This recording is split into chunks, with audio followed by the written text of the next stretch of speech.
Je vous emmène aujourd'hui visiter la Tour Eiffel. Nous voilà, c'est l'hiver, c'est Alice qui filme, je suis là moi sur la photo. Nous sommes dans les jardins où nous avons pique-niqué avant d'avoir le courage d'affronter les heures d'attente pour les billets.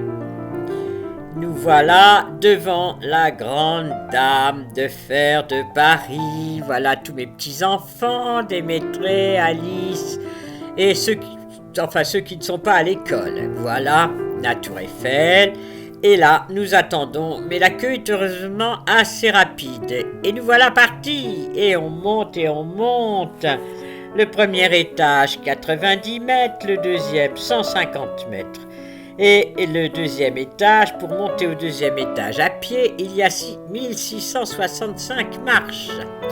Voilà cet acier de Lorraine qui est bien solide et qui est là depuis 1887, puisque c'est cette année-là qu'elle a commencé à être construite entre 1887 et 1889. Car c'est Eiffel qui avait gagné le concours en vue de l'exposition de 1889 et qui réalisa cette œuvre en 2 ans, 2 mois et 5 jours. On monte, et là, le deuxième étage est atteint, 150 mètres, et là nous allons vers le troisième qui est à 276 mètres. Pendant 50 ans, ce fut le monument le plus haut du monde.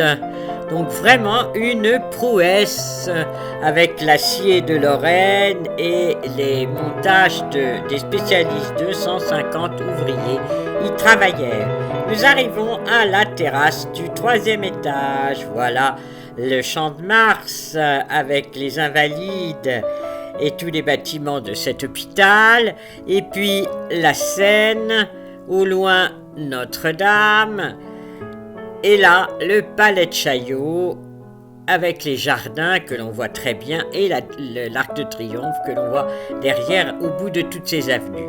Ça, c'est mon Alice qui nous montre le stade où elle va toutes les semaines avec son école pour devenir sportive et souple. Et là, c'est l'immeuble où je suis née, près du métro, là, vous le voyez bien. Et là, nous éloignons pour voir le Paris de l'Ouest. Nous descendons quelques marches pour arriver au bureau de Gustave Eiffel. Il est là en cire en compagnie de Thomas Edison qui était venu présenter premier phonographe sous le regard de sa fille qui accueille les visiteurs de marque. Car en effet, très vite, Eiffel s'est rendu compte qu'il fallait rendre indispensable cette tour Eiffel pour être sûr qu'elle ne soit pas détruite. Et c'est ainsi qu'il y installa des laboratoires météorologiques. Puis en 1910, c'est Gustave Ferrier qui le premier organisa la télégraphie sans fil, c'est-à-dire le téléphone. Et puis ceci fut très utile pendant la guerre 14, car plusieurs messages ont été envoyés à l'armée et ça a permis de déjouer l'attaque allemande sur la Marne. Donc ça avait une utilisation militaire excessivement importante. Et quand la grosse Bertha tira un boulet de canon en 1918 qui tomba près du pilier Est, ce qui sauva la Tour Eiffel de la destruction, ce fut justement ces expériences. Le 6 février 1922, c'est la première radio Tour Eiffel. Puis en 1925, les premières expériences de télévision. Arrive la guerre 40, la Wehrmacht installe un émetteur de télévision pour correspondre avec ses troupes. Puis il place des faisceaux lumineux pour que la nuit les avions voient la Tour Eiffel. En 1944, Hitler décide de sa destruction. Mais Pierre Tétinger, le maire de Paris, est là et il s'arrange pour qu'elle ne soit pas détruite et Paris pas touché. En 1945, les Américains placent un radar qui est le premier radar jamais créé. 1952, un phare aéronautique qui va à plus de 300 km à la ronde. Puis des mâts de télévision en 1957 pour 10 millions de foyers. Et enfin, maintenant, il y a 116 antennes de radiodiffusion et de télé diffusion. Donc voilà, la Tour Eiffel est absolument indispensable. Laissons là tous ces radars pour admirer à nouveau Paris qui est si beau. Regardez là le Louvre avec ses immenses bâtiments.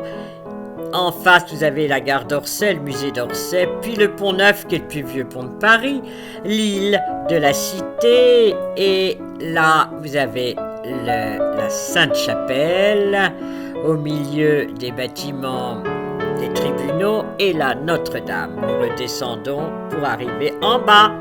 Et là, ce sont les grands échafaudages, car le projet de l'année 2021 est absolument colossal. Vous les voyez là partout, ces échafaudages, car en effet, la Tour Eiffel va être repeinte. Regardez, la Tour Eiffel, 2 500 000 m² de surface à peindre, 36 mois de travaux. Ces chiffres sont absolument énormes, on n'imagine pas. Et voilà la nouvelle couleur qui sera faite dès cette année. Regardez les précédentes couleurs.